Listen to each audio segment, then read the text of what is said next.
네, 여러분 안녕하세요. 반갑습니다. 네, 그룹을 위해서 돌아서 앉으신 분들은 허리를 돌리지 마시고 여러분 의자를 돌리셔서 저를 보고 앉아주세요. 네, 안 그러면 또 집에 가서 허리 아프니까. 네, 네, 반갑습니다. 제가 지난 일주일 반 동안 플로리다와 또 어디 갔었죠? 알라바마와 또 시카고 등지에서 집회를 하다가 어제 밤에 도착했어요. 그래서 오늘 아침에 일어나 보니 여기가 지상인지 하늘나라인지 너무 정신이 없고 저의 오늘 오프닝 멘트는 벌써 가을의 문턱에서 선선한 바람이 우리를 찾아주네요. 이렇게 하려고 그랬는데 날씨가 왜 이렇게 더운 거예요? 깜짝 놀랐어요. 네, 날씨도 모르고 다녔는데 지금 시카고는 아주 좋은 가을 날씨예요.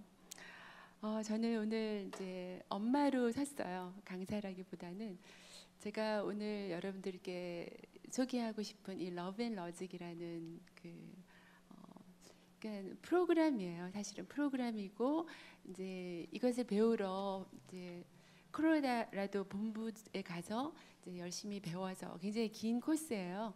그래서 이제 교사들과 많은 엄마들이 가서 배우는 그런 여러분 뭐 인터넷만 치셔도 러브 앤 러직 치시면은 굉장히 많은 정보들이 나와 있는 그런 프로그램인데요.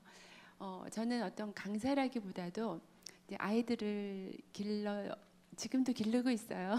아이들이 뭐 크면 다 해결될 줄 알았더니 어르신들도 그러시죠. 예, 아이가 뭐 60이 돼도 아이잖아요. 그래서 저는 우리 아이들 다 키우는 거 끝났다고 생각했는데 아직도 뭐 돌볼 일이 굉장히 많아요. 그런데 어떤 강사라기보다는 아이들을 기르면서 또 열심히 배우면서 또 아이들에게 실천하면서 그런 어떤 실수도 많이 하고 또 배운 거를 실천해서 하나님의 은혜로 또 아이들이 또 잘 자라기도 하고 그런 경험들을 여러분과 나누면서 러브 앤 러직은 아마 여러분들이 강의를 듣기 원하시면은 굉장히 긴 강의를 들으실 수 있을 텐데 제가 배운 러브 앤 러직 또 우리 아이들을 기를 때 가장 유용했던 그런 부분만 제가 골라서 왔어요. 그래서 제가 또 나눌 수 있는 어떤 뭐 간증이나 그런 거 있으면 좀 나누면서 어떤 뭐 렉처라기보다는 좀 여러분과 함께 저의 삶을 나누는 그런 시간을 갖기를 원합니다. 여러분 이 세상에서 가장 힘든 일이 어떤 일이라고 생각하시나요? 네, 이 시간에 오신 분들은 당연히 그렇게 대답하셔야겠죠? 네, 이 세상에서 가장 힘든 일은 아이들을 기르는 일 같아요. 낳는 일보다 기르는 게 더 힘들고 결혼도 결혼하는 것보다 결혼을 지키는 게 더 힘들고 사업도 시작하는 것보다 사업을 잘 지켜나가는 게 어렵고 특히 가장 어려운 것이 이제 아이들을 기르는 것이라고 생각합니다. 아이들은 우리를 가장 고생시키는 존재이고 그렇기 때문에 가장 많은 것을 가르쳐주는 선생님이에요. 아이들을 기르면서 우리는 하나님 마음을 가장 많이 배우게 되죠. 예, 저도 아이들을 기르면서 하나님의 사랑을 그림자처럼이나마 더 이제 알게 되고 배우게 되었습니다. 그리고 또 아이들은 이 세상에서 우리에게 가장 큰 행복과 기쁨을 주는 그런 존재들이죠. 성경에 보면은 굉장히 평범한 한 사람이 등장하죠. 그런데 그 사람은 별로 한 일이 없어요. 그냥 대단히 똑똑하다는 말도 없고 큰 일을 한 것도 없고 그냥 살짝 나왔다가 사라진 인물인데 그 인물은 에녹이라는 인물이에요. 근데 히브리서에 보면은 에녹은 살아있을 때 에녹의 이미지가 뭐였냐면 하나님을 기쁘시게 하는 자라. 예, 사람들이 다 그렇게 불렀던 거야. 아, 에녹 하나님을 기쁘시게 하는 자였어. 얼마나 좋은 이미지예요, 여러분. 예, 여러분 만약에 여러분 이미지가 저 사람 하나님 열받게 하는 사람이야. 저 사람 때문에 하나님 정말 힘드실 거예요. 그러면 얼마나 그죠? 예, 그는 정말 최악의 이미지죠. 그런데 에녹은 별로 한 일도 없는데 굉장히 평범한 사람인데 하나님을 기쁘시게 하는 자라 하는 이미지를 가졌는데 그 에녹이 65세에 무드셀라라는 아이를 낳고 300년을 하나님과 동행했다 그랬어요. 딴 거는 뭐 안 써있어. 하나님과 동행했더라. 그런데 그 무드셀라라는 아이는 이 세상에서 가장 오래 살은 사람이에요. 969세를 살았죠. 그런데 제가 알기로는 별로 흠잡을 것이 없는 명품 가정이 바로 에녹의 가정이에요.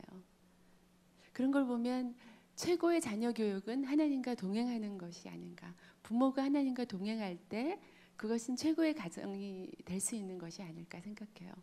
무드셀라는 969살에 이제 하나님께 갔는데 에녹은 300년을 동행하다가 죽음을 보지 않고 하나님께서 데려가셨고, 에녹의 아들 무드셀라는 187세에 라멕을 낳았고, 라멕은 182세에 노아를 낳았어요. 노아의 600세 때 홍수가 시작됐죠. 그죠? 그런 걸 잘 계산해 보면 무드셀라의 이름의 뜻이 이 아이가 죽을 때 심판이 온다, 그런 뜻이에요.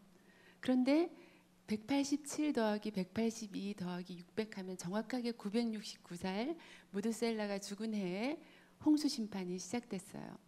그런데 하나님께서 이 땅을 너무너무 실망하셔가지고 이 땅을 다 쓸어버리고 싶었던 그때 딱 살리고 싶었던 한 가정이 바로 노아의 가정이었어요. 그 에녹은 하나님과 동행에다가 갔고, 무드셀라와 라멕이 어떻게 살아왔길래, 그죠? 그 3대에 걸쳐서 노아는 정말 하나님께서 너무너무 기쁘셔서 살리고 싶은 유일한 가정, 그렇게 됐어요. 그래서 하나님께 기쁨을 드렸던 가정이 바로 에녹의 가정이었어요. 그런 걸로 봐서 우리가 러브 앤 러직이며 많은 페어런팅 세미나를 우리가 가지만 가장 중요한 이제 기본적인 페어런팅은 부모님이 하나님과 동행하는 부모입니다. 네.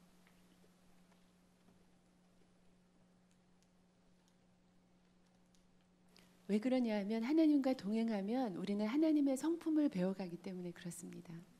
자, 하나님의 성품, 말씀에 계속 나오지만 하나님의 성품, 중요한 성품 두 가지가 있어요. 우리 요한복음 1장 14절을 한번 보겠습니다. 자, 같이 한번 읽어보죠. 시작.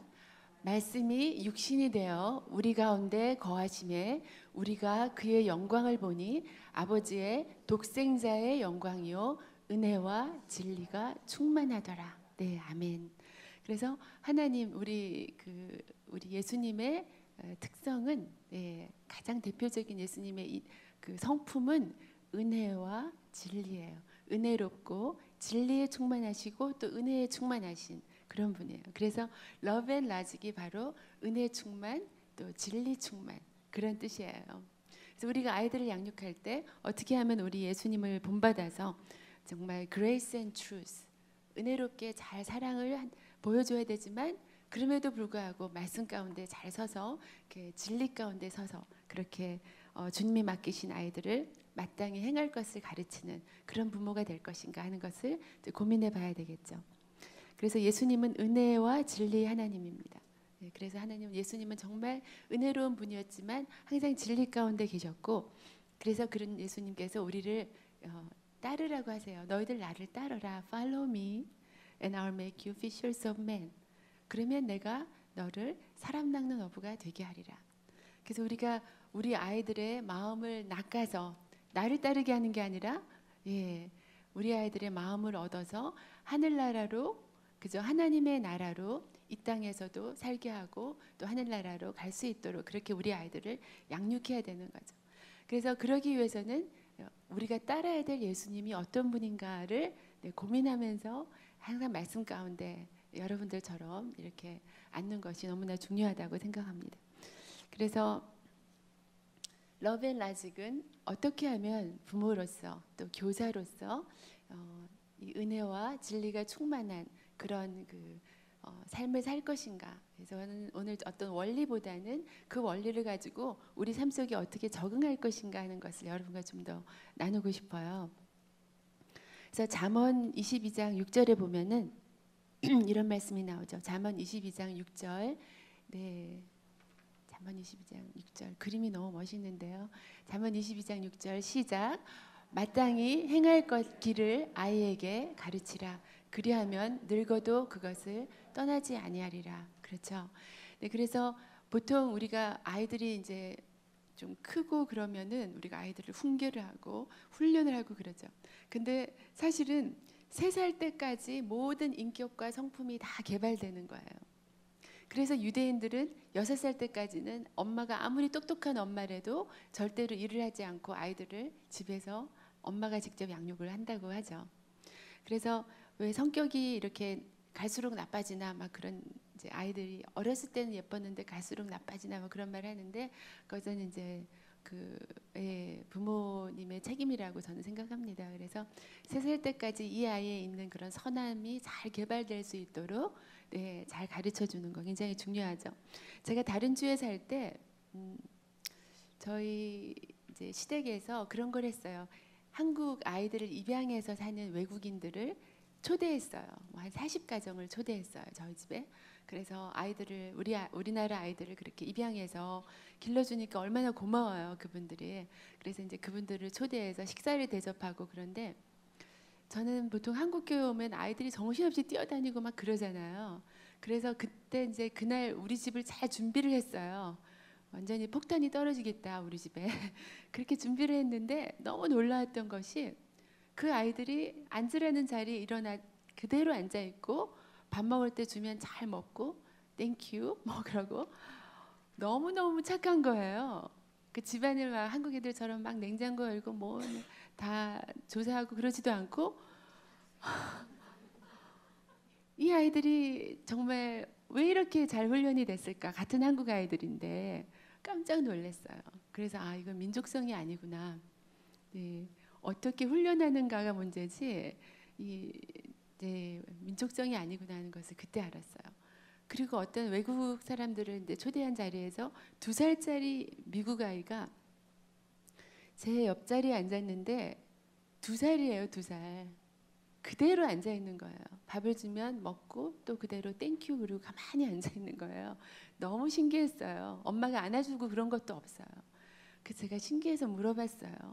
너 얘를 어떻게 말도 안 통하는 얘를 어떻게 훈련을 시켰길래 얘가 이렇게 말을 잘 듣니? 그랬더니 그 엄마가 간단하게 얘기했어요. I hit him. 때린대요. 깜짝 놀라서 뭔가 고상한 말이 나올 줄 알았는데 어떻게 때리니 그랬더니 뭐 아주 아프게는 안 때린대요. 뭐 조그만 걸로 이렇게 만들어 놓고 딱 때린대요. 예, 그렇게 하면 안 된다는 것은 우리가 왜 강아지 훈련 시킬 때 그죠? 하면은 딱 말 듣잖아요. 그렇게 아프게는 안 때리지만 이 아이가 잘못했을 때 절대로 그냥 넘어가지 않고 그렇게 하면 안 된다는 것을 그때그때 가르쳐 주면서 키웠다고 그러더라고요. 깜짝 놀랐어요. 너무 밝고 착한 아이인데 너무 훈련이 잘 된 그런 아이를 보면서 네, 전 그때 아이를 낳기 전이었기 때문에 너무 관심이 많았어요. 어떻게 하면 이 아이들 이렇게 기를 수가 있을까? 그래서 이제 러브앤러직도 배우고 또 미국 그 부모님들에게서 좋은 것들을 배우면서 잘 기록도 해놓고 네 그렇게 제가 배우면서 알게 된 것을 여러분께 알려드리지 그러니까 강사로 강의를 하기 위해서 제가 이렇게 공부를 한 것은 아닌 거 예, 다시 말씀드리고요.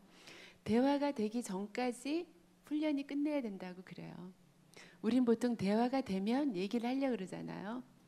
그러니까 대화가 되기 전까지는 뭐 손을 뭐 새끼손가락을 딱 때리던가 해서 잘못된 것을 알려주고 훈련을 다 시키고 나서 그 다음에는 대화가 되기 시작하면 훨씬 쉬워요. 근데 한국 사람들은 반대로 하죠. 어릴 때는 뭐 물고 빨고 입다 우르르 깎고 그러면서 막 하다가 갑자기 이제 대화가 되기 시작한 다음부터 때리기 시작해요. 막 6살, 7살 되면 막 때리기 시작해요. 네, 근데 그때부터는 때리면 안 되는 나이예요. 네, 그때는 대화로 할 수 있도록 서로 대화를 해야 되는 그런 나이죠.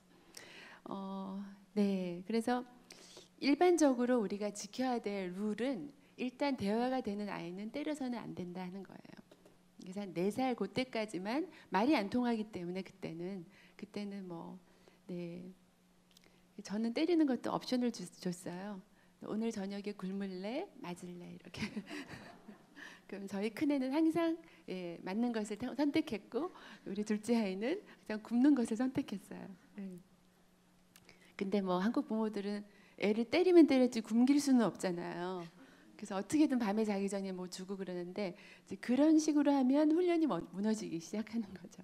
마음을 강하게 드셔야 돼요. 하나님께서 항상 그러잖아요. 마음을 강하게 하라. 우리가 딴 사람한테 할 게 아니라 우리가 딴 사람한테 뭐 환난 받을 때 마음을 강하게 하는 그게 아니라 아이들을 훈련시킬 때 우리가 마음을 강하게 해야 돼요. 이 아이를 위해서. 자, 그래서 기본적인 러브 앤 라직의 룰을 한번 보여드리죠. 두 가지인데요. 첫 번째 룰은 뭐냐면 아이들이 제일 싫어하는 게 설교하는 거예요.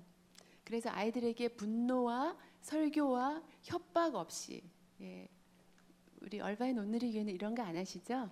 예, 분노, 설교, 협박 이런 거 안 하시죠? 아이들한테. 근데 이제 다른 교회 가면 그런 분들이 좀 있어요. 아이들에게 분노와 설교와 협박 없이 사랑으로 대하되 명확한 한계를 준다. 예. 그러니까 예를 들어서 아침에 학교에 늦지 않으려면 8시 10분 전까지 차를 타고 떠나야 되는데 아이들이 그 시간에 안 오잖아요. 차 안 타잖아요. 그죠? 그럴 때 여러분 어떻게 하세요? 분노와 설교와 협박 없이 어떻게 하세요? 네. 자, 분노와 설교와 협박이 없이 아이들을 훈련시키기 위해서는 어떤 선택을 하게 해주고 한계를 줘야 돼요. 엄마가 너를 데려다 준다. 그런데 8시 10분 전까지 엄마 차에 오면 엄마가 너를 데려다 준다. 그런 한계를 주는 거예요. 계속 매일같이 그 얘기를 해줘야 돼요. 아침 먹으면서. 너가 8시 시계 잘 보고 그러면 또 시간을 가르칠 수 있는 방법도 돼요. 예, 8시 10분 전까지 엄마 차에 오면 엄마 차 타고 간다. 안 그러면 너는 걸을 수 있으면 걸어가고 나중에 늦어야 되고 안 그러면 예, 오늘 학교 못 간다. 그런 한계를 예, 정확하게 주는 거. 예, 그거는 예, 그 아이들을 존중해주고 그 다음에 또 러직을 주는 거죠. 정확한 진리를 주는 거죠. 두 번째 룰은 뭐냐면 문제를 일으켰을 때 스스로 성숙하게 책임을 지도록 가르치는 거예요. 사실 우리가 실수 안 하는 사람들이 어디 있어요, 그죠? 아이들도 실수하고 나중에 후회하고 엄마들도 예, 사고치고 후회하고 그래요, 그죠? 근데 엄마들은 우리를 혼낼 사람이 없기 때문에 그냥 그렇게 하고 아이들은 우리가 끊임없이 혼을 내죠. 그런데 아이들이 어떻게 하면 문제를 일으켰을 때 스스로 성숙하게 책임을 지도록 사랑의 방법으로 이끌어 줄까 하는 것이 이제 또한 러브 앤 러직의 중요한 이제 교육 방침인데요. 어떻게 책임을 지게 하냐면 첫째로 아이들을 절대로 자기가 잘못한 것 때문에 다른 사람에게 피해를 주게 해서는 안 돼요. 그 다음에 언어를 선택할 때 협박성이 없는 언어를 선택해야 돼요. 우리가 그 아이들에게 말을 할 때. 그 다음에 이 아이들이 시간을 두고 생각할 수 있도록 그렇게 해줘야 되죠. 예. 그 다음에 결과를 깨달을 때까지 기다려주고 깨닫고 나면 공감해줘야 돼요. 저는 우리 큰아이가 지금 26살이에요. 26살인데 그 고등학교 때 어느 날 갑자기 교회를 안 가겠대요. 교회를 안 가는데 아빠는 EM 장로인데 그죠? 갑자기 애가 교회를 안 가겠다니까 제가 너무 마음이 힘든 거예요. 아빠도 힘들죠. 예. 온 교회가 다 보고 있는데 갑자기 아이가 교회를 안 가겠대요. 근데 이 아이한테 막 우리가 협박하면서 너 아빠가 장로인데 넌 절대로 안 가면 안 돼. 교회 꼭 가야 돼. 그건 협박이에요. 그죠? 그거는 설교고 협박이에요. 이렇게 안 기르기로 우리는 어릴 때부터 작정을 하고 아이를 길렀는데 이 아이가 안 가겠다는 이유는 설교라는 전도사님이 너무 이상하기 때문에 자기는 그분과 함께 예배를 드릴 수 없다. 뭐 이런 이유예요. 뭐 네, 말도 안 되고 정말 어떻게 교회를 안 나갈 수 있어. 근데 그러면 너 어떻게 하고 싶니 주일날? 그랬더니 자기는 다른 교회를 가겠대요. 근데 생각해 보니까 걔가 운전도 못해요. 다른 교회를 가려면 제가 그 아이를 데려다 줘야 돼요. 다른 교회까지. 그러니까 얘가 불순종하는 것을 제가 도와줘야 되는 그런 상황인 거예요. 교회를 가게 하려면. 그래서 제가 고민을 했어요. 예. 근데 이제 일단 자기가 이게 잘못하는 거지만 이 잘못 때문에 얘가 다른 사람을 피해를 줘서는 안 되는데 그래서 그러면 엄마가 너를 위해서 그렇게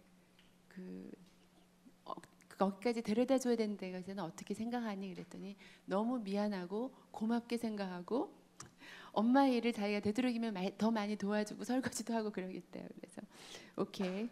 그다음에 제가 되도록이면 아빠랑 제가 협박성이 없는 언어를 선택하면서 서로 커뮤니케이션을 했어요. 너도 잘못이 있기 때문에 다른 교회 가서 리더십에 서지는 마라. 뭐 창년팀 한다고 올라가지도 마라.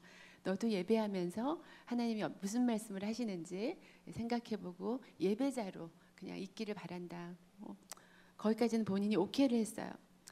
그 아이가 자기가 그 다른 이유도 아니고 그 전도사님이 싫기 때문에 교회를 나갔다는 것이 잘못된 것이라는 것을 인정할 때까지는 6개월이 걸렸어요. 6개월 동안 저는 기다리면서 매주 그 아이를 다른 교회에 데려다 줬어야 됐어요.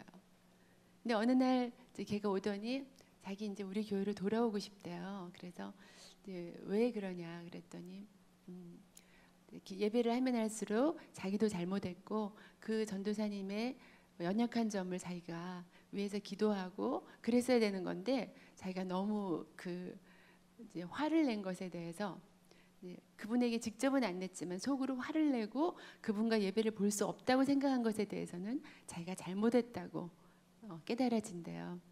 그래서 그랬구나. 참 잘 생각했다. 그러니까 자기가 결과를 깨닫고 나서 제가 공감해 주는 거예요. 그렇지만 참 힘들었겠다. 근데 속은 정말 제가 제 속이 타들어갔어요. 너무 힘들었고 말은 우아하게 했지만 네. 그래서 결과를 깨달았을 때 함께 공감해 주는 거. 그래서 제가 참 그 티네이저 때 그렇게 좀 굉장히 자기 생각이 올바르고 또 그것을 강하게 주장하는 그런 성격이었기 때문에 쉽지는 않았어요. 쉽지는 않았는데 그래도 교회를 잘 예배자로 있는 것이 얼마나 중요하고 또 다른 사람의 연약함을 용서하는 것이 예배자로서 얼마나 중요한 것인가를 아이가 그때 깨달았어요. 그래서 제가 이번에 시카고 갔을 때 잠깐 만났는데 지금 이제 메디컬 스쿨 본과 4학년이에요. 이제 내년이면 의사가 되는데 제가 그걸 자랑하고 싶어서가 아니라 정말 병원에서 하루에 17시간씩 인턴을 하고 바쁜 중에도 꼭 성경 공부, 예배, 또 수요 기도 모임 빠지지 않고 교회를 섬기는 그런 모습을 보면서 그때 정말 제가 좀 참는 것이 어려웠지만 그때 스스로 깨닫게 해준 것이 이 아이의 삶에 얼마나 큰 영향이 됐었나는 그런 것들을 만나게 됐어요. 아니면 또 바쁘면 그냥 교회를 뒷전으로 하고 그랬을 텐데 그때 그 깨달음이 이 아이의 삶을 바꾸어서 정말 교회를 우선순위를 두고 다닐 수 있도록 그렇게 한 것이 제가 참 감사하다고 생각을 했습니다. 자, 그래서 그 두 가지가 러브 앤 라직의 중요한 공식이고요. 그 다음에 이제 쿨이라는 게 있는데요. 사랑과 논리에는 공식이 있어요. 공식이 쿨이라는 거예요. 그러니까 그 어떻게 하면 핫한 시츄에이션에 쿨한 엄마가 될 것인가. 네, 뭐 그런 말 아시죠? I'm a cool mom. 여러분 cool mom이세요? 네. 아, 네. 아멘 하신 분에게만 그 은혜가 임할 줄로 믿습니다. 자, 쿨하다는 게 뭐냐면요, COOL인데 C는 Control that shared. 우리가 서로 이제 그 컨트롤을 나눈다는 거예요. 내가 부모라고 해서 아이를 무조건 컨트롤하고 지배하고 그러는 것이 아니라 아이와 내가 컨트롤을 나눈다 그거예요. 그렇다고 아이에게 모든 컨트롤을 준다, 아이가 떼쓰고 울면 무조건 해준다, 그건 또 아니에요. Control that shared. 컨트롤을 어떻게 하면 우리가 나눌 것인가? 제가 좀 더 자세하게 말씀드릴 거고요.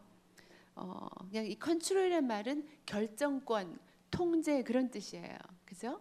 그런 거를 부모가 다 가지고 있을 것이냐, 아니면 아이에게 다 줄 것이냐. 이거를 나눈다는 것은 어떤 의미일까 하는 거죠. 자, O는 뭐냐면 ownership of the problem. 이 문제가 누구의 문제인지를 파악하자는 거죠. 네. 자, 이 문제가 엄마의 문제인가, 이 아이의 문제인가, 아이가 해결해야 될 문제인가, 엄마가 해결해야 될 문제인가, 이것을 구별하는 것이 굉장히 중요하고요. 다음에 O는 뭐냐면 opportunity for thinking, decision making. 서로 생각하고 결정을 할 수 있는 그런 기회를 줘야 된다는 거죠.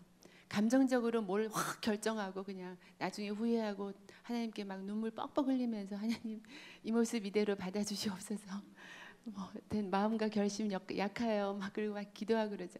근데 네, 하나님도 다 받아주시죠. 그렇지만 넌 왜 맨날 그러니 그러실 것 같아요. 너 맨날 그러지 말고 조금 이제 정신 차리고 이렇게 잘 생각을 하고 결정을 해라. 아마 그렇게 하실 것 같아요. 그래서 누군가가 문제가 일어났을 때, 우리 아이에게 문제가 일어났을 때 그 문제에 대해서 일단 공감해주고 그 문제에 대해서 들어주고 그리고 같이 감당하면서 그 아이가 문제를 잘 해결할 수 있도록 함께 해주는 거. 예, 그래서 중요한 거는 스스로 자신의 문제를 해결할 수 있도록 돕는다는 거죠. L은 뭐냐 하면 그냥 그 Let empathy and consequence do the teaching. empathy는 뭐냐면 공감이죠. 그래, 너 너무 힘들었겠다. 이제 우리는 계속 아이 편에 서서 공감을 해주고 그 다음에 그 문제를 일으킨 것으로 인해서 오는 consequence, 결과는 예, 이 아이가 다 겪어야 되는 일이에요. 그래서 그 결과를 통해서 이 아이는 배울 거예요. 안 그래도 그 결과가 너무 괴로운데 엄마까지 잘 됐다. 그래. 그래. 엄마 말 안 듣고 그래서 그렇게 됐지? 막 이렇게. 예. 그러면 절대로 이제 안 되는 거죠. 자, 제가 구체적으로 하나씩 한번 살펴보죠. 예, C를 한번 볼까요? C. Control that shared. 이제 아이들을 이렇게 보면은 집안에서 억압되지 않고 자신도 컨트롤을 어느 정도 누리면서 살았던 아이는 부모들을 속이거나 나중에 어떤 사람들을 컨트롤하거나 그렇게 하지 않는데요. 어렸을 때부터 자기도 어느 정도 컨트롤을 부모와 나누면서 살았던 아이는 이 다음에 자라서 다른 사람을 막 억압하거나 부모를 뒤에서 속이거나 자기가 컨트롤을 가지려고 어느 공동체에 들어가서 막 그렇게 그런 일을 하지 않는데요. 그런데 전혀 컨트롤 없이 부모가 다 컨트롤을 하고 억압당하고 살았던 아이는 어른들도 금방 속이고 자기의 속한 가정에서 누구를 얼른 속이려고 그러고 그리고 컨트롤을 가지려고 그죠? 애쓰는 그런 통계학적으로 그렇다고 합니다. 그래서 아이들과 컨트롤을 나누면서 키우는 것이 굉장히 건강한 그런 일이라고 합니다. 근데 중요한 거는 어떻게 하면 이 컨트롤을 나눌 수 있느냐 그게 문제죠. 그죠? 그래서 아이들한테 항상 선택할 수 있는 초이스를 주는 것이 중요해요. 네. 그 아이들에게 컨트롤을 줄 수 있는 방법은 우리가 선택할 수 있는 여러 선택 여지를 그 아이들에게 주는 거예요. 너 이렇게 해. 이렇게 안 하면 너 안 돼. 이거 당장 치워. 이거는 선택권이 없어요. 우리한테 컨트롤이 있는 거예요. 그렇죠? 그래서 아이들이 선택을 할 수 있도록 하고 아이들이 안 한다. 그러면 일단은 이제 우리가 해줘야 되죠. 그죠? 근데 그 아이가 그것을 자신이 했을 때 얼마나 기쁨이 있나를 계속 가르쳐 주면서 그래서 선택 중에서 우리가 할 수 없는 선택은 주면 안 돼요. 그죠? 선택을 몇 개 아이들에게 줬는데 도대체 감당할 수 없는 너 이거 이렇게 이거 아니면 이거 아니면 이거 아니 그게 다 다 비행기를 타고 날아다녀야 되는 일들이다 뭐 이런 거면 아이들이 도대체 감당을 못 하는 거죠. 그리고 막 밤을 새고 애들이 해야 되는 그런 선택이 오지 말고 아이들이 생각하면서 선택할 수 있는 거. 그러니까 아까 아주 쉬운 예로 차에 오면 엄마가 학교 데려다 줄게. 뭐 이런 식으로. 이제 엄마랑 같이 아이스크림 먹으러 갈 사람은 얼른 방 치우기. 뭐 이런. 그래서 아이가 이거를 내가 하면 어떤 일이 있겠다라는 것을 생각하면서 할 수 있도록 그런 선택을 주는 거죠. 제가 예화를 너무 많이 들면 끝까지 할 수가 없을 것 같아서 일단 넘어가고 제가 또 생각이 나면 또 알려드릴게요. 그 다음에 C는 이제 그렇게 해서 선택을 주면서 아이들에게 컨트롤을 나누는 것이고요. O는 뭐냐면 ownership of the problem이에요. 자신의 문제가 부모나 선생님의 문제가 아닌 것을 알게 해줘야 돼요. 네. 친구와 싸우고 어느 날 애가 집에 왔어요. 엉엉 울면서 걔는 나한테 이렇게 하고 막 그랬어요. 엄마가 들어보니까 완전히 열받는 거예요. 야, 그 엄마 누구야? 걔 전화번호 내놔. 내가 엄마가 전화해줄게. 누가 너한테 감히 이럴 수가 있어? 그 친구 엄마한테 전화 걸어갖고 아니 당신 애가 우리 애한테 이렇게 했다는데 애 교육 좀 잘 시키세요. 이거는 아이의 문제였어요? 엄마의 문제였어요? 아이의 문제를 엄마가 엄마의 문제로 만든 거예요. 그렇게 했을 때 이 아이는 어떤 아이가 될까요? 예, 자기 문제를 엄마한테 말하면 엄마가 항상 해결해 주는 그런 이제 예, 그렇게 커서 나중에 정말 가정에 많은 문제를 일으키는 사람들이 되게 많죠. 그죠? 그래서 스스로의 문제를 스스로 해결할 수 있도록 도우는 거예요. 그래서 아이가 그렇게 싸우고 왔을 때는 한참 울게 내버려둬요. 실컷 울고 막 화나고 그래 너 힘들었겠다. 진짜 속상했겠다. 아, 걔 왜 그랬지? 계속 그렇게 들어줘요. 들어주다가 한참 이제 제가 듣다 보면 우리 둘째의 경우는 와서 이래요. 막 걔가 그래. 근데 걔 그래서 너 걔랑 말 안 할 거야? 아니 말할 거래요. 왜? 걔는 이쁘대. 이뻐 그래. 그럼 어떻게 말할래? 싸웠는데 그랬더니 그림을 그려줄까? 그러는 거예요. 그래서 어떤 그림? 걔가 미키마우스를 좋아한대. 그래서 미키마우스 그림을 그려줄까? 그래 좋겠다. 무슨 색깔로 그려주지? 걔가 뭘 좋아하니? 걔는 빨간색을 좋아한대. 자기가 빨간색으로 그림을 그리겠대. 얘 지금 뭐 하고 있는 거예요? 자신의 문제를 처음엔 막 속상해서 털어놨지만 그 다음에는 자기가 해결하려고 찾고 있는 거예요. 그럴 때 엄마는 그냥 들어주는 거예요.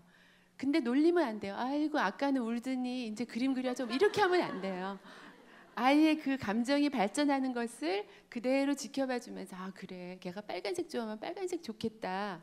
그리고 결국은 걔가 이제 걔 할 때 줄 그림을 예쁘게 그려가지고 그 다음날 학교에 가는 거예요. 스스로의 문제를 스스로가 해결할 수 있도록 돕습니다. 그래서 아이들의 문제와 부모의 문제, 선생님의 문제를 구별해 주는 거 굉장히 중요한 일인 것 같아요.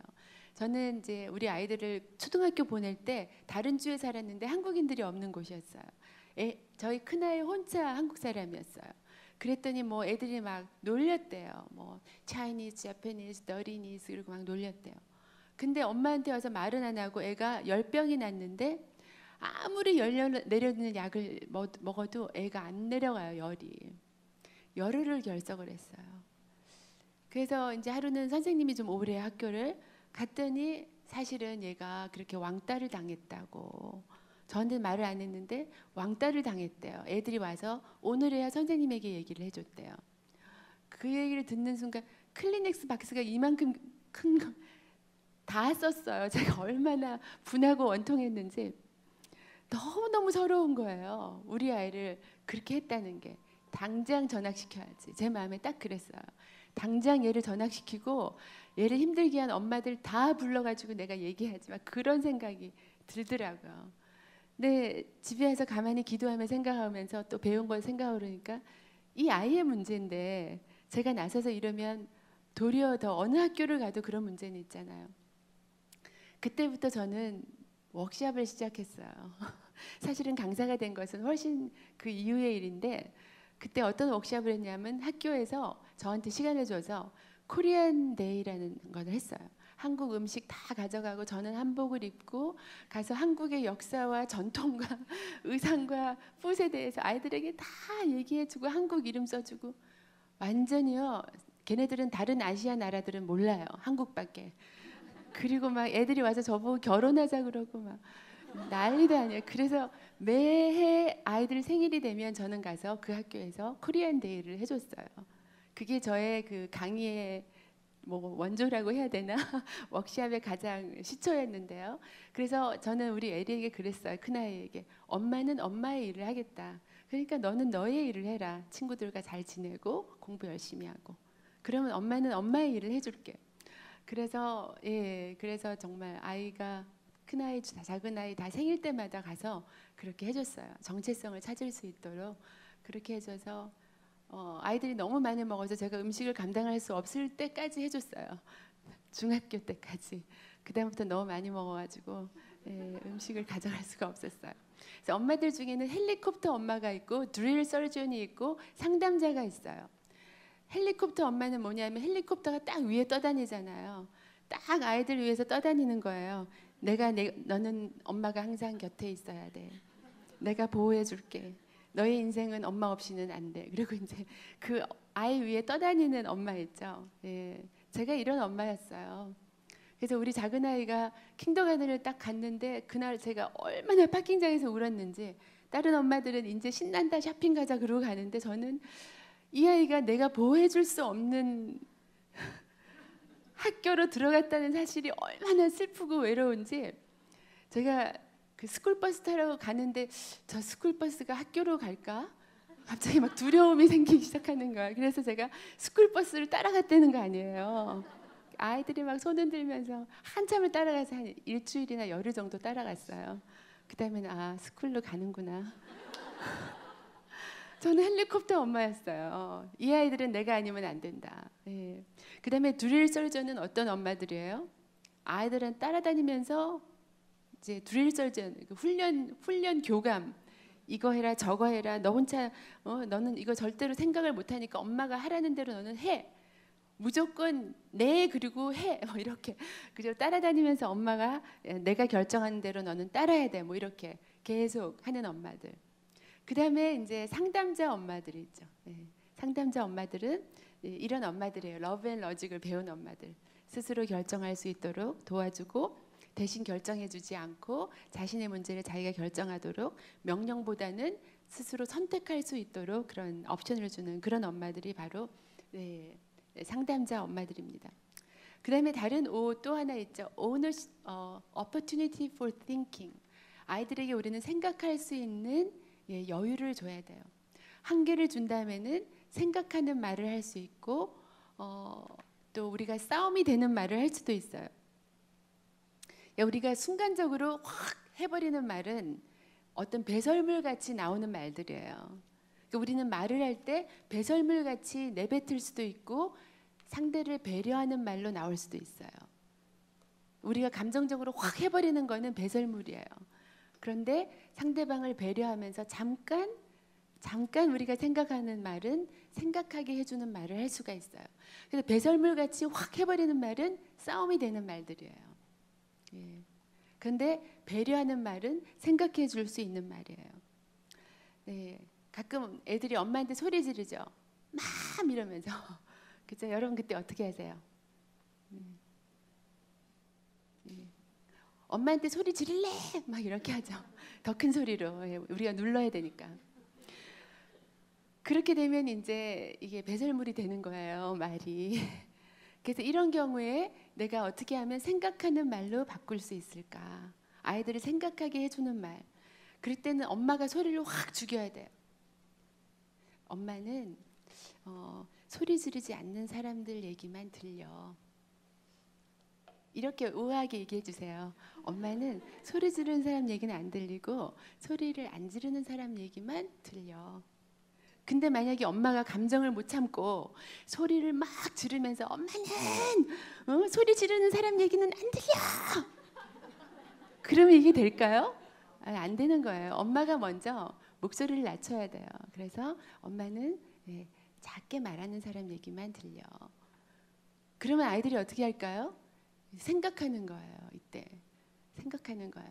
아이들이 막 여러 명에서 소리 막 지를 때 한번 해볼 수 있는 방법이에요. 그다음에 이제 그 큰애가 막 힘들게 할 때가 있어요. 동생을 막 힘들게 하고 보통 이제 동생들한테 질투를 하면 그렇죠. 그러면 우리가 그러죠. 너 동생 괴롭히지 마. 절로 안 가. 막 그러죠. 보통 어린 동생을 괴롭히면. 그럴 때 이제 우리는 또 싸움이 되는 말이 있죠. 엄마는 왜 동생 편만 들어? 막 이러면 또 이제 싸움이 되는 거예요. 근데 생각하게 하는 말로 바꿔주자면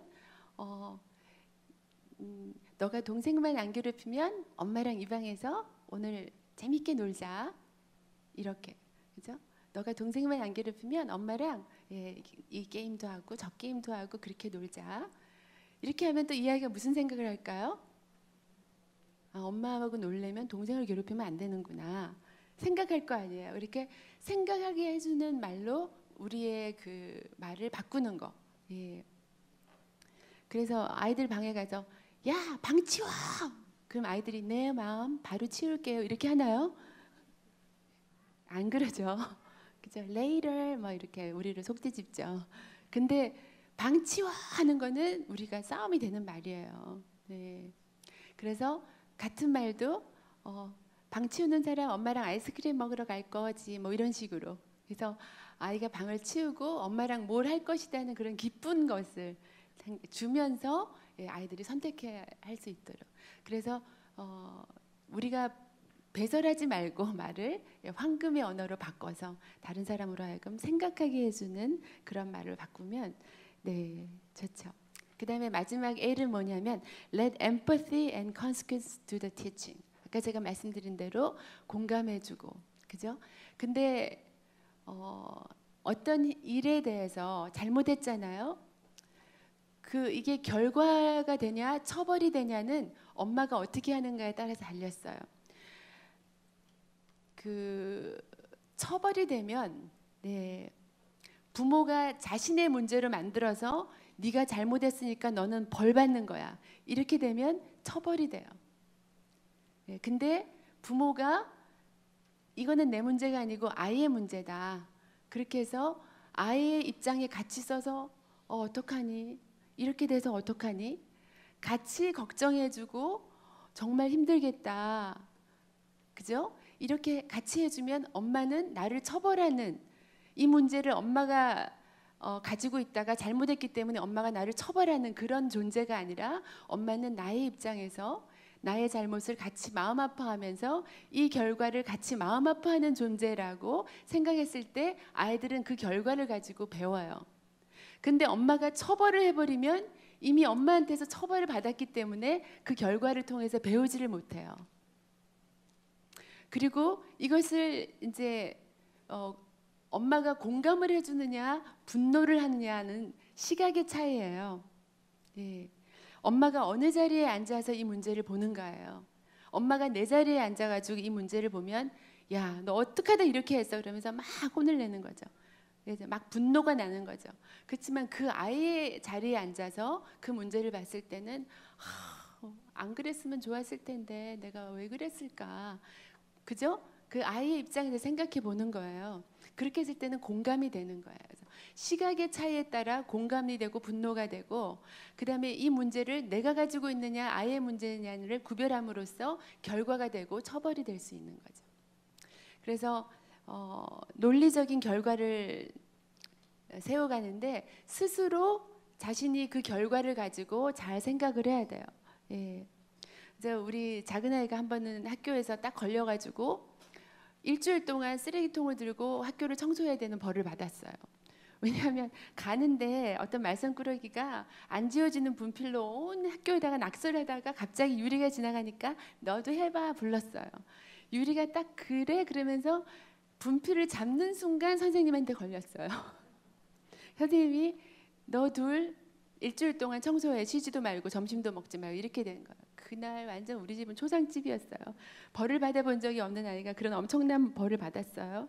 그때 제가 학교를 찾아가가지고 이 아이는 분필을 잡았는데 걸렸다. 이건 너무 심한 벌이다. 막 그렇게 해주면 또 누가 문제의 주인이 되는 거예요? 네. 사실 얘가 그 분필을 잡았던 그 순간은 잘못한 거예요. 왜 잡아요? 자기가 안 할 거면 잡지 말아야지. anyway, 어떡하니? 이제 슬퍼해줬어요. 어떡하니? 너가 정말 밥도 못 먹고 청소를 해야 되니까 너무 힘들겠다.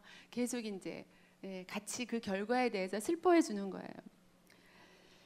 그래서 들어주고 슬퍼해주고 그러다가 저는 이제 학교에 가가지고 내가 그걸 지워주는 그 얼마야 드느냐, 안 지워지는 거니까 그랬더니 1,000불이 든대요. 근데 뭐 공립학교니까 이거 우리가 알아서 할 거니까 걱정하지 말라고. 그래서 갔다 오고서는 제가 마음이 늘 불편한 거예요. 얘가 밥도 못 먹고 청소할 걸 생각하니까. 근데 한 목요일쯤 돼서 연락이 왔어요. 너네 아이가 다음 주에 무슨 스튜던트 오브 더 먼스인가 뭔가 뭐 그런 거 있죠. 근데 뭐 공부도 잘했지만 아무튼 너무 뭐 모범이 됐대나. 그래서 아니 벌 받고 청소한 애가 무슨, 그랬더니 아이 둘을 벌을 줬는데 쓰레기통을 항상 2개를 유리가 가져갔고 그 딴 애는 안 했대요. 한 번도. 근데 유리가 그 두 통을 다 채워가지고 늘 가져다 줬다는 거예요. 그 아이가 혼날까 봐서 자기가 그걸 다 한 거예요. 그러면서 이제 그게 너무 훌륭하다 그래가지고 벌 받으면서 다음 주일에 상 받았어요. 그래서 자기 문제를 자기가 해결하는 아이로 키운다는 거는 쉽지는 않았지만 또 그만큼 아이가 어떤 아이로 자라는지를 볼 수 있어서 너무 좋았고요.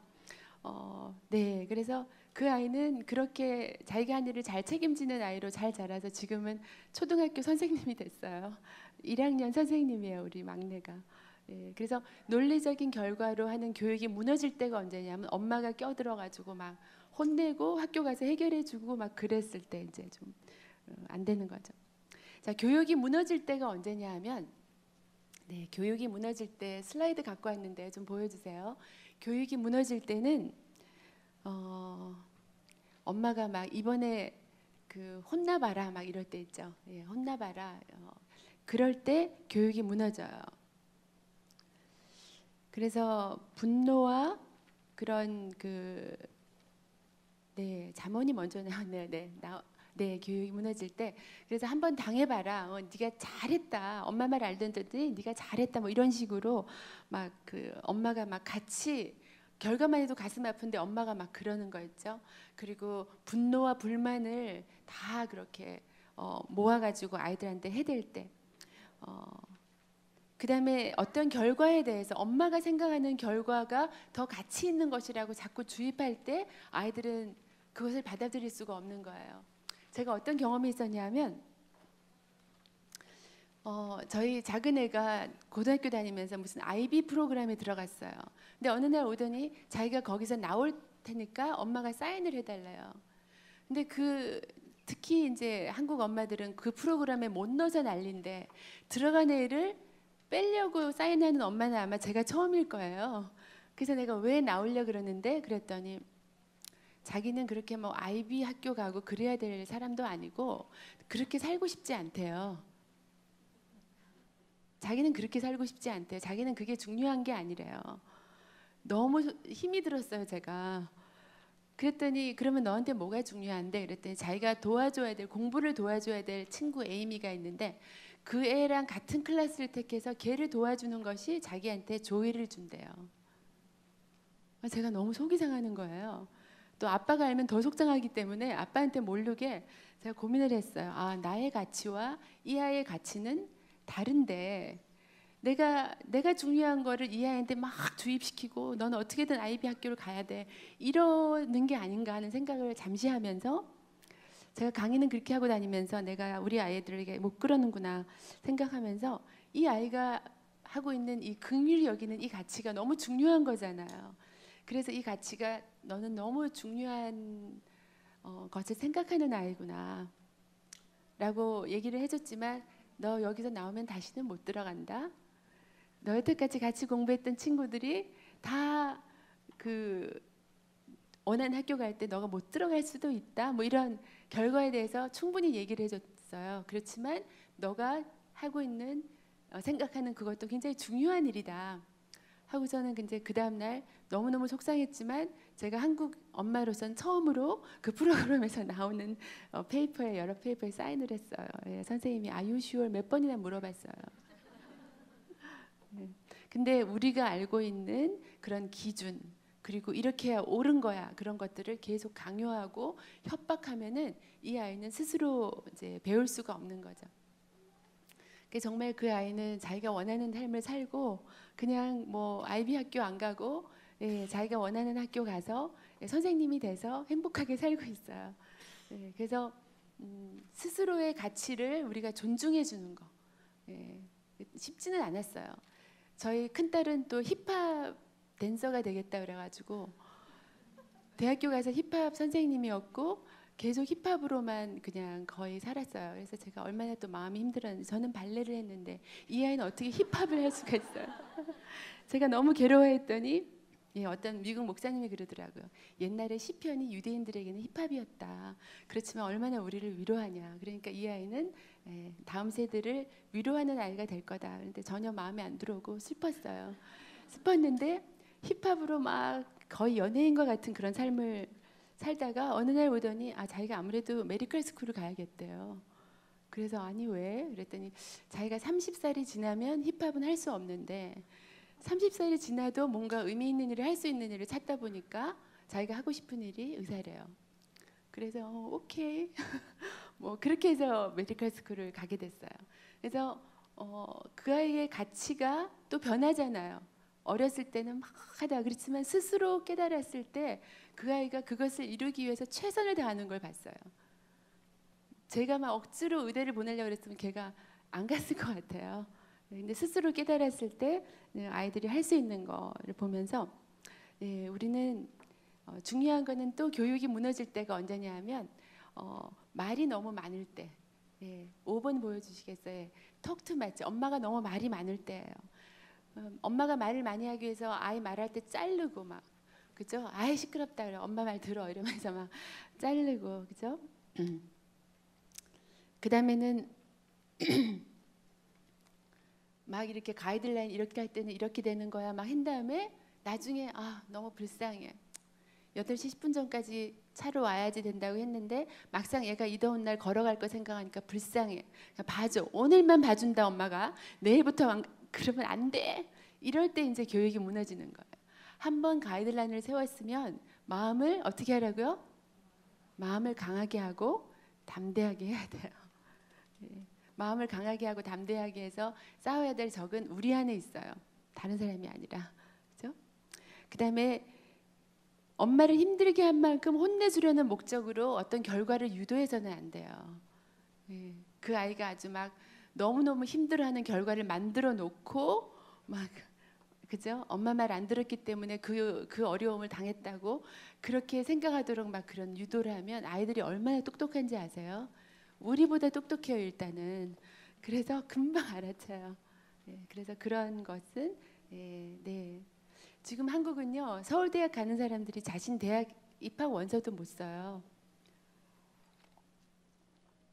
그래서 세상에서 자신을 책임질 수 있는 아이로 잘 키우기 위해서는 책임 있는 아이들로 기르는 것이 굉장히 중요해요. 책임 있는 아이들로 기르기 위해서는 첫째로 감당할 만한 일을 매일매일 주는 거예요. 어릴 때 감당할 만한 일을 주고 커서는 또 커서 감당할 일을 주는 거예요. 좀 보여주시겠어요? 책임 있는 아이들로 기르기. 네. 그래서 어렸을 때부터 시작해서 그때 감당할 수 있는 일을 주고 만약에 실수하면 실수하기를 기다리지는 않지만 보통 아이들이 거의 실수해요. 하다가 보면 실수를 했을 때는 혼을 내는 게 아니라 공감해 줘야 돼요. 그러니까 내일 가져갈 숙제는 자기 전에 꼭 해라. 그런 이제 감당할 만한 일을 주잖아요. 그런데 아이가 안 해요. 놀다가 안 해요. 숙제를 안 했어요. 그러면 엄마가 하라 그랬지. 그러면서 그 다음 날 막 혼내는 게 아니라 어떡하니? 숙제를 하고 싶었는데 그냥 잠들었구나. 어떻게 하면 좋니? 그 아이가 힘들어하는 그 마음 그대로 엄마도 힘들어 해줘야 돼요. 잘 됐다. 엄마가 하라 그랬지? 엄마 말 안 듣고 그러니까 그래. 이거가 아니라 그 아이가 숙제를 못하고 난감하게 아침에 넋을 잃고 있을 때 그 아이의 심정을 같이 공감해줘야 되는 거예요. 그 다음에 이제 그 결과는 학교 가서 성적도 잘못 받고 그죠? 선생님한테 혼나겠죠? 그런 다음에 엄마가 공감해줬기 때문에 그 결과를 통해서 배워요. 엄마의 처벌을 통해서 배우지 않고 아까 말씀드린 대로 그 다음날 똑같은 일을 주세요. 자기 전에는 숙제하고 자라. 그러면 엄마가 뭐 자기 전에 걔가 원하는 거 그런 거 스토리 이런 스토리 읽어줄게 뭐 이런 식으로 걔가 원하는 것들을 어플 하면서 자기 전에 숙제를 하면서 자는 거를 꼭 얘기를 해주는 거예요. 그래서 그거를 다 이 아이가 지키면 그 다음에는 또 다른 일을 주는 거예요. 다른 감당할 만한 일을 줘서 그 아이가 잘 할 수 있도록 이제 실수할 때 공감해주고 이런 식으로. 자, 그래서 사랑하는 일을 위해서 우리는 코치가 되어줘야 됩니다. 코치는 같이 뛰는 사람이에요. 네, 우리 코치 슬라이드 좀 보여주시겠어요? 사랑하는 일을 위한 코칭은 누군가가 성공적으로 살아가도록 도와주는 실제적인 과정이에요. 뒤에서 뭐 스폰서처럼 미는 것도 아니고, 그죠? 잘 도와주고 그다음에 특히 또 하나님 나라에서는 하나님이 그 아이에게 주신 가능성을 잘 개발해서 인격적으로 성장하고 하나님 나라를 위해서 가치 있는 삶을 살도록 도와주는 것이 바로 코칭입니다. 그래서 코칭은 엄마는 앉아있고 아이들 보고 너 뛰어다니면서 잘해 그게 아니라 권투 선수처럼 같이 뛰는 거예요. 예, 아이가 공부를 하면 엄마도 공부를 하고. 저는 항상 한번 나가서 비행기를 타면 잘 안 들어오는 주부라서 그렇지 집에 있을 때는 항상 집에 있었어요. 그래서 아이들 갔다 오면 항상 저는 같은 테이블에서 같이 공부를 했어요. 뭐 밥도 같이 먹고 공부도 같이 하고 얘기도 같이 하고 늘 같이 했어요. 엄마는 공부도 안 하고 책도 안 보고 맨날 드라마 보면서 아이들한테 맨날 책 보라 그러고 그죠? 책을 봐야 넌 성공해 뭐 이런 말 하면 안 되죠, 그죠? 그래서 엄마도 같이 책을 보면서 아이들이 아 엄마 아빠도 다 공부를 하는구나 하는 분위기 속에서 아이들이 자라야 되는 거죠. 엄마 아빠는 성경 안 보면서 막 아이한테 성경 암송시키고 막 그죠? 그러면 안 되죠.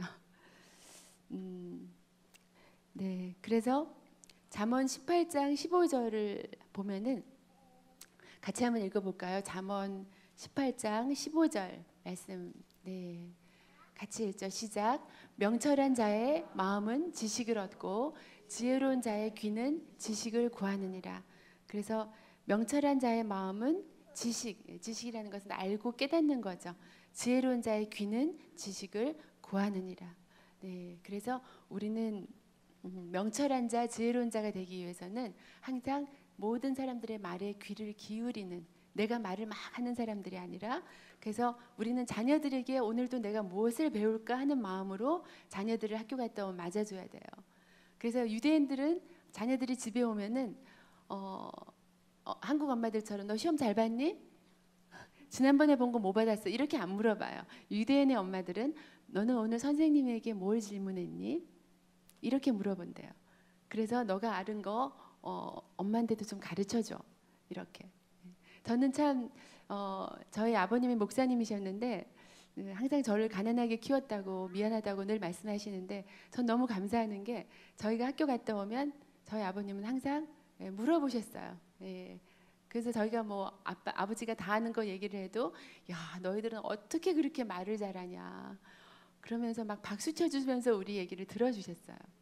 그래서 제가 지금도 이렇게 말을 하는 사람이 되지 않아요. 제 동생도 그렇고 그래서 지금도 저희 아버님은 그래요. 저희 엄마가 저희들에게 뭐라 그러면 강사한테 감히 그런 말 하면 안 된다고. 강사한테는 배워야 된다고. 그래서 강사한테 말해서 이길 생각 하지 말고 조용히 겸손하게 들으라고 저희 어머니한테 항상 그러시는데요. 그랬던 아버지 때문에 제가 참 이 자리에 있던 것 같습니다. 에베소서 4장 2절을 보면은요. 여기 우리가 제일 잘할 수 있는데 잘 못하는 것들이 다 나와 있어요. 같이 한번 읽어볼까요? 시작. 모든 겸손과 온유로 하고 오래 참음으로 사랑 가운데서 서로 용납하고. 가장 많이 쓰는 말들인데 가장 실천하기 힘든 말들이 몽땅 모여 있는 게 이 구절이에요. 암송도 잘 안 돼요. 자, 그래서 우리가 가장 실천하기 힘든 대상이 아마 자식들이고 남편들일 거예요, 아마. 그죠? 자, 우리가 막 목숨 건다고 하나님 제가 목숨을 바쳐서 주님 섬기겠다고 막 찬양하고 선교도 가고 그러는데 집에서 기분 나쁜 건 못 참는 거예요. 그게 이제 저희들의 모습이에요. 그래서 왜 우리가 이렇게 참아야 되느냐 하면 야고보서 말씀 때문인데 야고보서 1장 19절에서 20절 말씀 같이 읽겠습니다. 시작.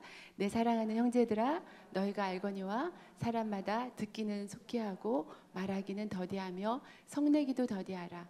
사람의 성내는 것이 하나님의 의를 이루지 못함이니라.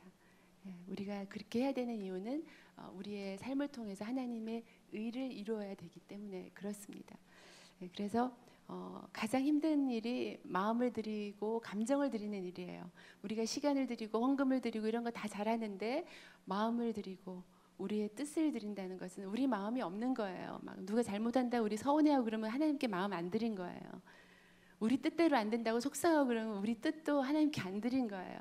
마음을 다하고 뜻을 다하고 목숨을 다해서 하나님을 사랑하라는 말은 우리 안에 그런 게 안 남아 있어야 되는 거예요. 그래서 조금 여러분이 서운하고 속상한 마음이 들면 하나님 제가 하나님께 드렸던 마음 또 갖고 와서 제가 혼자 또 가지고 이렇게 속상해하고 아파하네요. 잘못했습니다 하고 우리 마음을 하나님과 서로 해결하는 게 나아요. 사람들하고 해결이 안 돼요. 그죠? 안 되는 존재들이에요, 우리는. 그래서 목숨을 드리는 것은 네, 그런 날이 오면 그래야 되겠지만 우리가 항상 드리는 것은 마음을 드리고 뜻을 다해서 하나님 사랑하고 또 하나님의 의를 이루는데 우리의 삶을 다 살아가고 또 아이들은 그죠? 우리가 보여주는 대로 자라요. 그죠? 우리는 세상이 보고 있는 성경이에요. 아이들은 성경을 어릴 때부터 못 읽지만 엄마 아빠의 모습을 통해서 성경을 만나요. 그래서 에녹이 아무것도 안 했지만 하나님과 기쁘게 동행했던 그런 사람이기 때문에 그 자손이 정말 명품 가정으로 그 환란의 때에 하나님께서 살려주고 싶은 그런 가정으로 살아남았던 것을 기억하면서 우리가 비록 평범하고 아무것도 하나님께 내세울 것이 없어도 하나님과 기쁘게 동행하면서 또 하나님의 성품이신 은혜와 진리가 우리 삶 가운데 풍성하도록 늘 우리 자신을 쳐서 하나님 앞에 꿇어앉아 마음을 드리고 뜻을 드리고 하나님의 뜻에 순종하는 그런 엄마들이 되어서 하나님께는 영광이고 또 우리 자녀들과 남편에게 기쁨을 줄 수 있는 그런 우리들이 될 수 있기를 바랍니다.